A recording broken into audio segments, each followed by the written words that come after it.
Cooker vigil ಕೂಗ್ತಿಲ್ಲ ಅಂದರೆ ಹೀಗೆ ಮಾಡಿ. ಕುಕ್ಕರ್ನಲ್ಲಿ ಅಡಿಗೆ ಮಾಡೋದು ತುಂಬ ಸುಲಭ.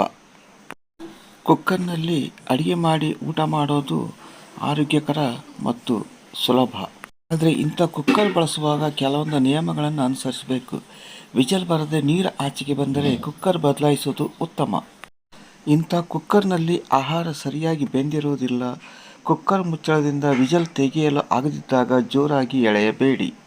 ಅದರ ಬದಲು ಕುಕ್ಕರನ್ನು ತಣ್ಣೀರಲ್ಲಿ ನೆನೆಸಿ ಹೊಗೆ ಶಾಖ ಕಡಿಮೆ ಆಗುತ್ತೆ. ಆಮೇಲೆ ವಿಜಲನ್ನು ಕುಂಜದಿಂದ ಮೇಲೆ ಕೆತ್ತಿ ಹಬೆ ಹೋದ ಮೇಲೆ ವಿಜಲನ್ನು ತೆರೆಯಿರಿ. ಅಡುಗೆ ವೇಳೆ ನೀರು ಆಚೆ ಬರದಂತೆ ತಡೆಯಲು ಕುಕ್ಕರ್ನಲ್ಲಿ ಸ್ವಲ್ಪ ತುಪ್ಪ ಅಥವಾ ಎಣ್ಣೆ ಹಾಕಿರಿ. ಕುಕ್ಕರ್ನ ವಿಜಲ್ ಶಬ್ದ ಬರದೇ ಇದ್ದರೆ ಮುಚ್ಚಳದ ರಬ್ಬರ್ ಬದಲಾಯಿಸಬೇಕು. ಎಲ್ಲ ಸರಿಯಾಗಿದ್ದು ವಿಜಲ್ ಶಬ್ದ ಬರದಿದ್ದರೆ ಸ್ಟೀಮ್ ವೆಂಟ್ ವಾಚರ್ ಸ್ವಚ್ಛಗೊಳಿಸಬೇಕು. ಧನ್ಯವಾದಗಳು. ಈ ವಿಡಿಯೋ ಇಷ್ಟವಾಗಿದ್ದರೆ ಒಂದು ಲೈಕ್ ಕೊಡಿ.